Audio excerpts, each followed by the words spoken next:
And with the business news headlines, it's good evening to MoneyWeb's Hilton Tarrant.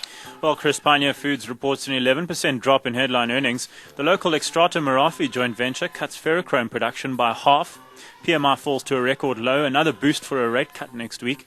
And Bidvest says it may buy cheap companies after share prices fall.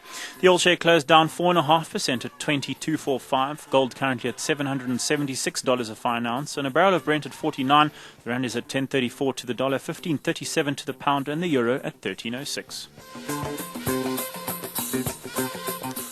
David, two things there that Hilton mentioned. He mentioned the fact that the oil share was down 4.5%, and then he also mentioned the fact that the Purchasing Managers Index is at its lowest level in 9 years, and I suppose the two are linked. Well, 9 years, because that's only how long they've been doing it. So, it's below 40, which is 50 means expansion, so anything below 50 is contraction. So it just gives you an idea of how fast manufacturing is retreating in this country, and I think that's nothing compared to what we're seeing in the rest of the world. Because the other indexes out around the world, and we're seeing manufacturing in the States declining significantly as well. So not surprising that the Dow is down 4%, that the FTSE is down 4.5%, that the DAX is down 5.5%, and that the CAC 40 in Paris is down 4.5%. Is it all linked to this ongoing slowdown? It is. It's a reality check. I think last week we had a massive turnaround. We had 5 days of gains.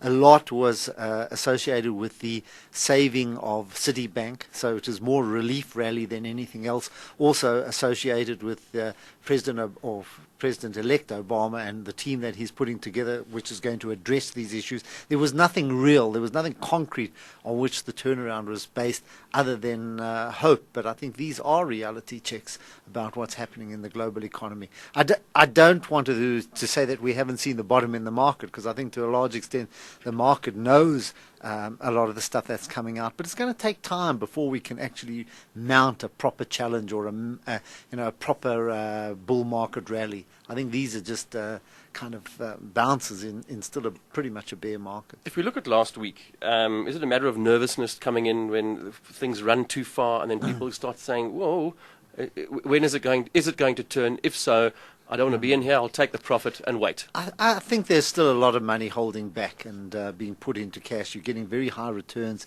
in cash at the moment, particularly in South Africa. I know that interest rates are going to come down or should start coming down. There's no reason to take your money out of cash until they do, is there? No, not at all. And when interest rates come down, hopefully we'll start to see some stimulus coming into the economy. Remember, we've had the oil prices or petrol prices come down from Wednesday, quite significantly. And this 18%. I think this is the second, third month. John will be able to confirm that. But we also have, if we have interest rates coming down, we're having food prices coming down as well. Certainly commodity prices might not have translated into shelf prices, etc. So I think, there's going to be a bit more money in the consumer's pocket next week, and hopefully we'll start to see the first signs of a real turnaround. We're looking for some positive news. Yeah, you have to. We have to search for it. Let's just look at some of the bigger movers. I mean, we've got a lot of the resource shares. I mean, Anglo Plat's down 13%. We've got Anglo's down 12%.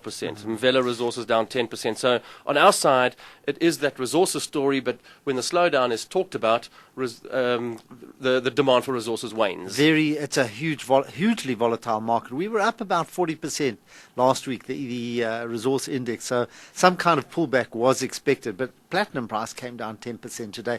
Also related to demand for commodities, there was a report out of Japan about slumping auto or motor sales.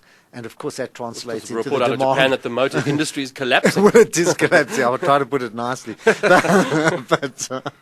that has a direct effect on the demand for platinum, for auto catalysts. So sure, it's going to translate into worries in the platinum segment. Related to that, Bidvest looking to buy cheap companies, also looking at modest first half growth. Now it's a diversified industrial. So, I mean, is that the way to go in these times when, motors down, but the service sector's up, so you diversify so that the one will cover the other one when things aren't good? But I think you're also going to for cheap assets. You're going to hopefully find... What would they be looking at? I think across the service industry, if they definitely won't be buying any motors. Well, I think they've got enough exposures there. Maybe there is reason to look at it because it will turn when interest rates go down. Of course, it's a cyclical industry. Yeah. But I think there are going to be a lot of opportunities for anyone who has cash. Chris, the big offer is, have you got cash? And cash is not really available. The banks are still holding on to it. So I think cheap assets will come available. And I think that's one of the issues we're seeing in the housing market globally, is that housing prices are coming down, but it's very difficult to get a mortgage. And I think likewise here, if you find something that's cheap, you've got to go to your bank now and start begging for money so that you can undertake some of these transactions. I don't think it's bad in South Africa. I still think credit's available, but in the rest of the world, I think that's where the issues are. Just quickly, David, let's look at the week. Are we going to continue a sell-off like this, or is some rationalization going to come into the market? I think after last week's 5 days of rises, we're probably going to have 5 days of contraction. But sound like you're reading somebody's dream there. 5 years of Chris, 5 years of plenty, 5 years of famine. Those are the kind of markets we're in at the moment. We won't turn around until the news starts to get positive, or still we see the end of this of the downturn, the recession. We start to see better signs in the market.